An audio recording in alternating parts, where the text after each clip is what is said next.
श्रियमाजगाम बहुशोभमानां उमां हैमवन्तीं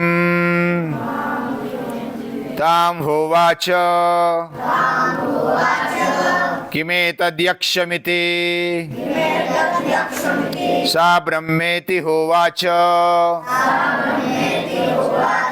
ब्रह्मणो वा एतद्विजये मह्यध्वमिति ततो हैव विदाञ्चकार ब्रह्मेति विदाञ्चकार ब्रह्मेति।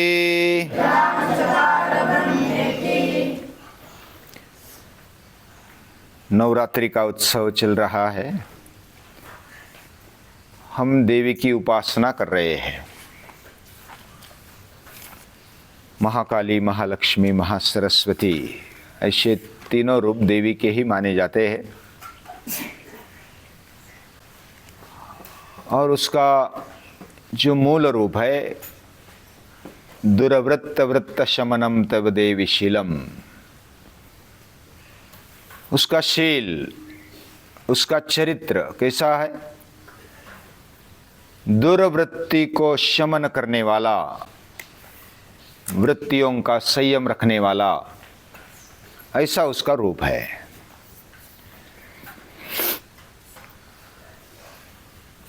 हमारे जीवन में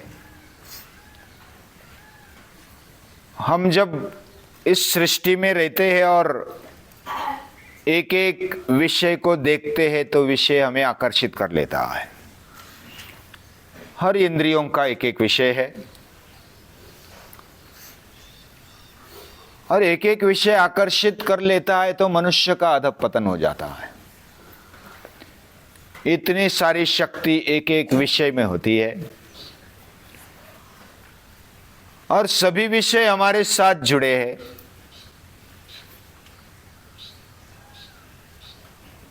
जब हम इसी विषयों में अटकते हैं तो हमारा विकास रुक जाता है। इंद्रियों के पीछे, भौतिकता के पीछे, भोग के पीछे अटकते हैं तो हमारा विकास रुक जाता है। और जब हम उसको संयमित रखते हुए, इंद्रियों को, मन को संयमित रखते हुए उनको अंदर की ओर मोड़ देते हैं, हमारे अंदर अमर आत्मा की खोज में हम निकलते हैं। वही हमारे अंदर भी अंदर ही है, उसकी खोज में निकलते हैं तो हमारा विकास शुरू हो जाता है। ये बहुत बड़ी बात है। और वही शक्ति का रूप है अंतर्यामी ऊर्जा, अंतर्यामी चैतन्य शक्ति। उसी की खोज में हम निकलते हैं तो हमारा जीवन विकास स्टार्ट हो गया समझो।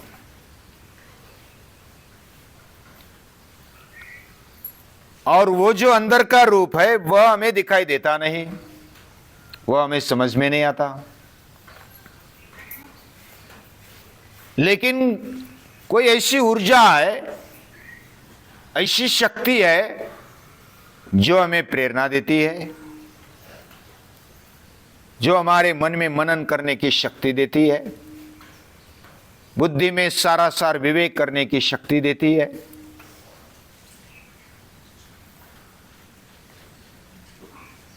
हमारे अंदर का सत्य जो प्रामाणिक है वो जागृत करने की प्रेरणा देती है।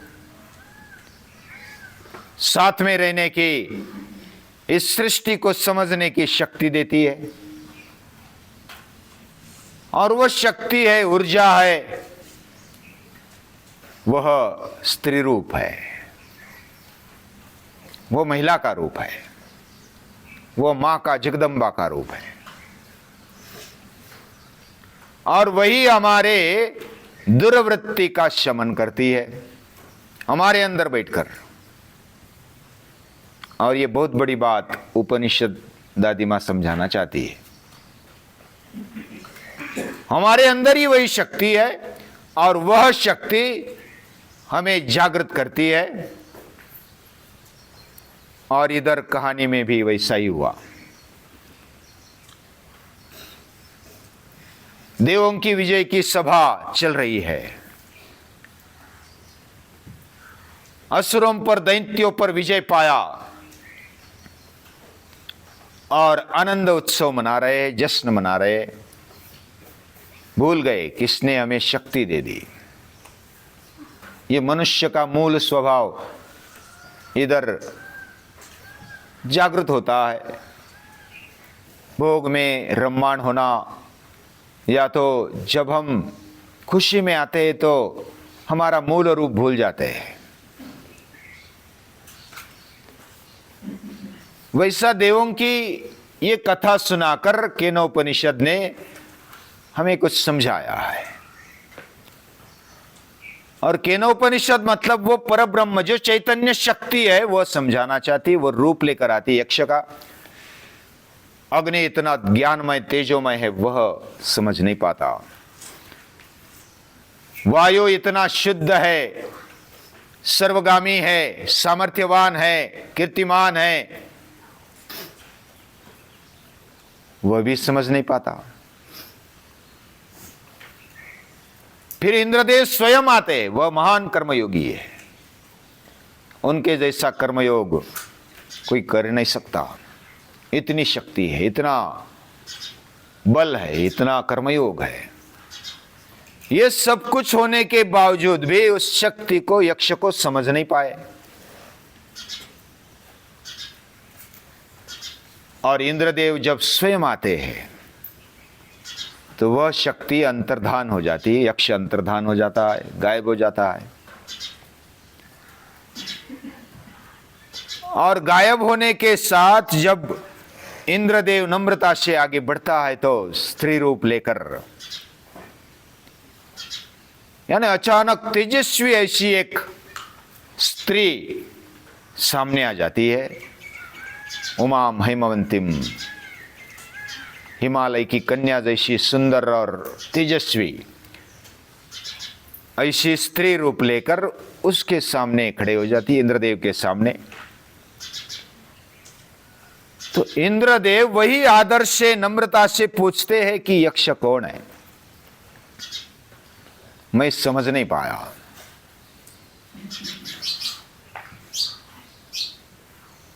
तो ये जो कहानी है बार बार हमने उसका रिपीटेशन किया, सभी को याद रही ना कहानी क्या क्या है। तो इसमें सीखने जैसा है। बार बार इसको इसलिए रिपीट किया जाता है कि हमारे अंदर वो शक्ति है। स्वामी विवेकानंद कहते हैं, जब हम आत्म श्रद्धा रखते, अपने पर विश्वास करते हैं तो ईश श्रद्धा भी बढ़ जाती है और अहंकार भी नहीं बढ़ना चाहिए। तो इस ईश शक्ति को, परमात्मा शक्ति को अपने ही अंदर देखते हैं और वही शक्ति से ये सृष्टि चल रही है और उसी से हमें प्रेरणा मिलती है। हम जो भी कल्पना करते हैं, थोड़ा विचार करो, हम जो भी कल्पना करते हैं, विचार मन में लाते हैं, बुद्धि से उसकी चिकित्सा करते हैं, फिर स्मृति में रखते हैं, स्मृति में रखते हुए फिर उस पर निकष लगाकर उसमें से कुछ बातें हम स्वीकारते हैं अपने जीवन में और विवेक से, अपने अपने विवेक से उसका चुनाव करके उस पर निर्णय ले लेते हैं और हमारा जीवन उस पर चलाते हैं। यानी कोई कल्पना ले ली, उसको साक्षात रूप देने के लिए हमने ये प्रक्रिया कर दी। और ये प्रक्रिया किधर चली? मन में चली, बुद्धि में चली। और जब तक वो अंदर की ओर, शुद्धता की ओर नहीं जाती, शुद्ध आत्मा की ओर नहीं उसको खींच लेते, तब तक हमारा जीवन विकास नहीं। ये इधर उपनिषद दादी मां समझाना चाहती है। हम जब भौतिकता की ओर देखते हैं तो हमें वही रूप आकर्षित कर लेता है। हमें सिद्धि मिली, प्रसिद्धि मिली, हमें पैसा मिला, पद मिला, प्रतिष्ठा मिली, जो भी मिला उसमें हम अटक जाते हैं। उसके पीछे वाली शक्ति क्या है ये बुद्धिमान देखता है। और केवल जिसमें ज्ञान है केवल जिसमें तेज ये होना चाहिए, ज्ञान होना चाहिए, तेज होना चाहिए, शुद्धता होनी चाहिए, परोपकारिता होनी चाहिए, सामर्थ्य होना चाहिए, कीर्ति भी मिलनी चाहिए, महान कर्मयोग करना चाहिए। लेकिन इसके अलावा भी हमारे जीवन में महान भाव होना चाहिए, वही भक्ति भाव बोला जाता है। और उसी को लेकर इंद्रदेव महान भाव रखते हुए, मन में लाते हुए, वह शक्ति की खोज में निकलते हैं। और शक्ति खुद वह रूप लेकर आई है, माता का रूप लेकर आई है। हम जब युवान हो जाते हैं तो किसी स्त्री को देखते हैं तो हमारे मन में विकार आ जाते हैं, लेकिन वही माता का रूप देखते हैं, स्त्री रूप ही है, तो हमारी भावना बदल जाती है। वही महान भाव, कृतज्ञता का भाव, भक्ति का भाव, जो सचमुच मां को पहचानता है, उस पर प्रेम करता है, उसके मन में जग जाती है। और फिर इस सृष्टि के प्रति, माताओं के प्रति, भगिनियों के प्रति हमारी दृष्टि बदल जाती है। और दृष्टि जब बदल जाती है तो हमारा चरित्र बदल जाता है, हमारी व्यवहार बदल जाते हैं, हमारी भावनाएं बदल जाती है। और यही अध्यात्म है, अपने आप को पहचानना, अपने अंदर रही हुई शक्ति को पहचानना, जो स्वसंवेद्य है।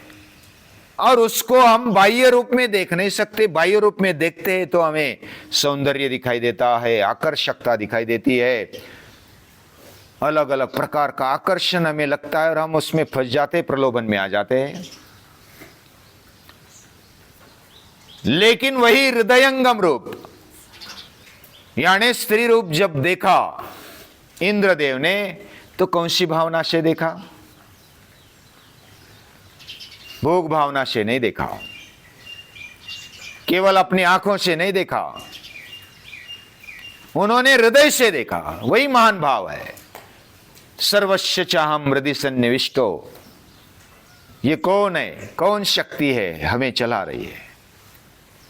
ये कौन ऐसी ताकत है, कौन ऐसी ऊर्जा है जो हमें प्रेरणा देती है, हमारे मन को, बुद्धि को, हमारे इंद्रियों को जो चला रही है,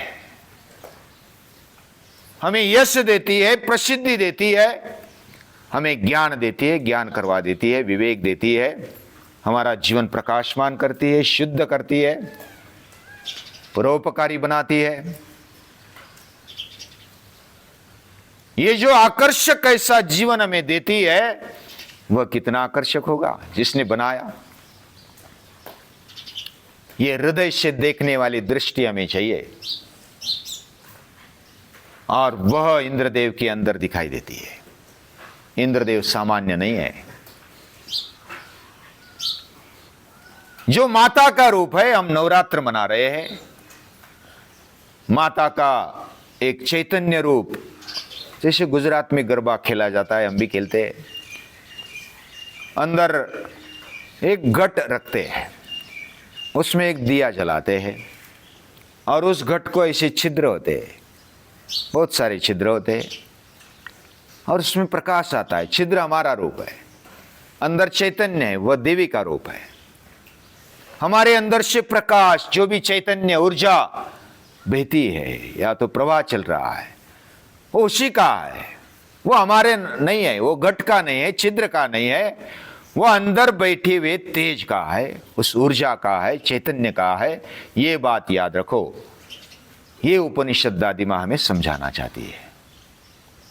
स्त्री रूप कैसा है, स्त्री रूप देखकर क्या क्या भाव मन में आते हैं, और माता का रूप देखकर क्या क्या भाव मन में आते हैं। ये पाठशाला है, एक ही दिन में सब नहीं होता, धीरे धीरे समझेंगे। माता को नमस्कार करते रहेंगे। उसको नमस्कार है, आप सभी को नमस्कार।